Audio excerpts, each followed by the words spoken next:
Hello, everyone.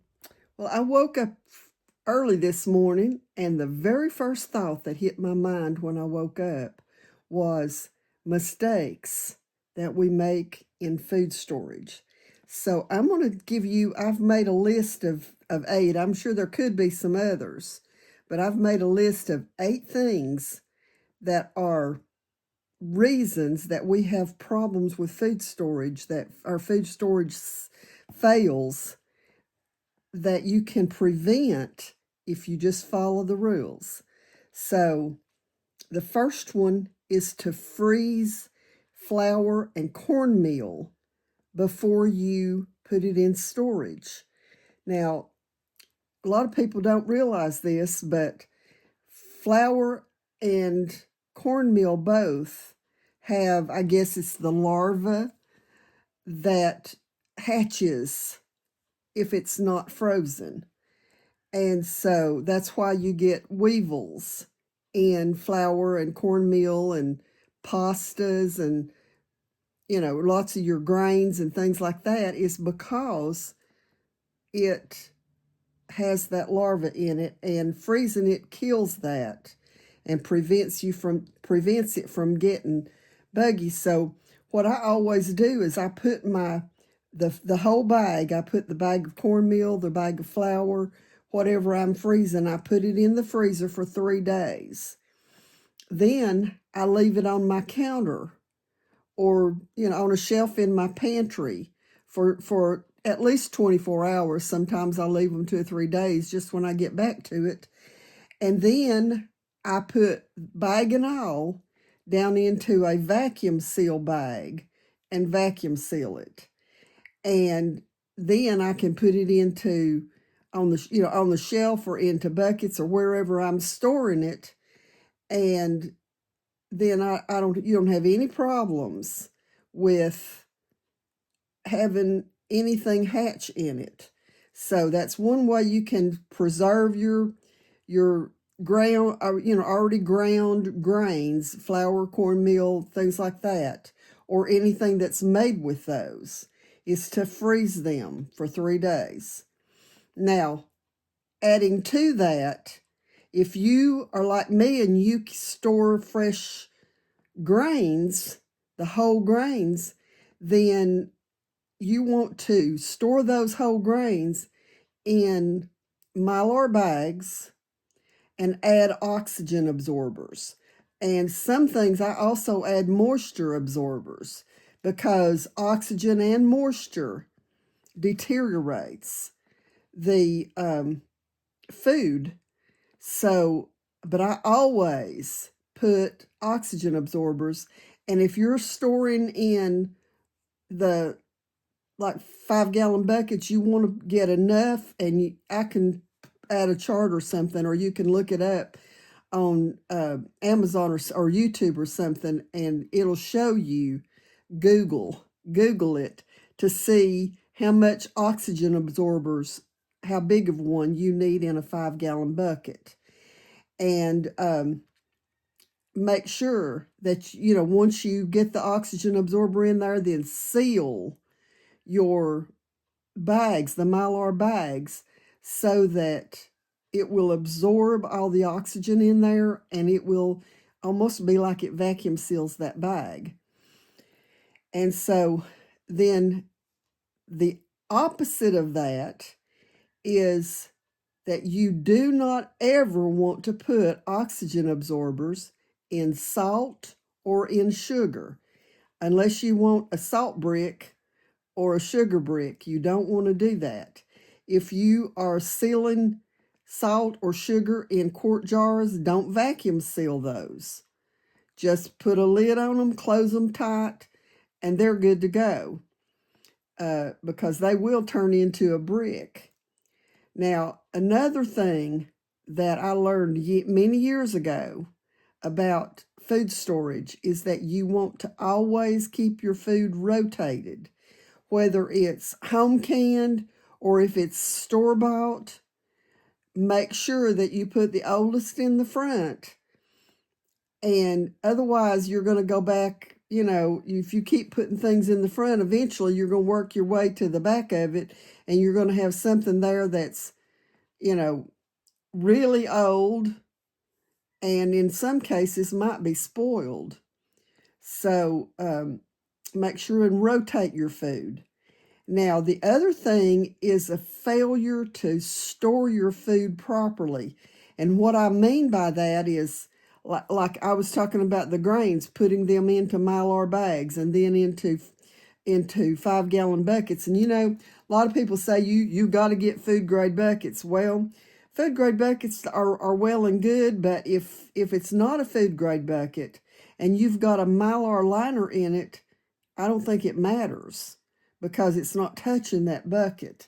But anyway, you know, whether you're storing it, you know, if you're buying it in a can from the grocery store or if you're storing home canned foods, the enemy of food is air, moisture, and light.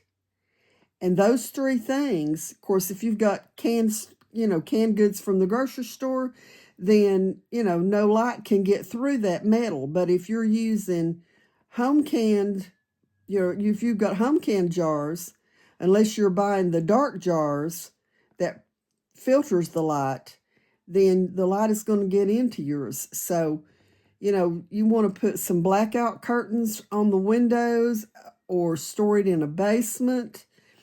I don't have a basement, but I have blinds on the windows that block out the light, and then, you know, there's seldom ever very much light in my pantry. And so make sure that the light is good, and then the temperature. My pantry has it has its own heating system. I have a gas heater in that area, and we added that pantry on to the house years after we had redone our heat source in the house. And so we keep that pantry area about 65 degrees year round. And in the summertime, of course, there's no heat or air in that area, but it's on the cool side of the house, and with the air conditioning in the rest of the house, plus it's very insulated, and with the blinds on the windows keeping it dark, it still continues to stay close to 65 degrees. I don't think it's ever gotten above 70 in that area. Now, and then of course the other thing is moisture. If you're storing food in a basement where you've got a higher moisture content, then I would suggest using some moisture absorbers, food grade moisture absorbers in some of your food. And then of course there again, it depends on how it's being stored, if it's in Mylar buckets or if it's in jars or whatever. And of course, temperature changes can cause condensation too. So you want to make sure and do that. And, you know, if you've got food in a basement, you might want to consider putting a dehumidifier where your food is so that the moisture does not have an opportunity to affect it.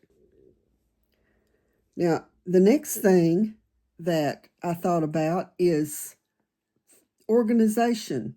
You know, if you've got things scattered, then you're not going to know where it's located.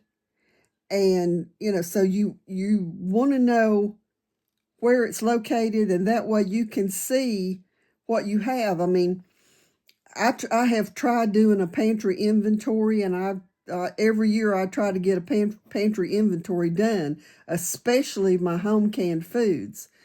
Everything else I pretty much know what I've got there, but organization is the key to knowing how much you have of each food or each thing that you have in your pantry.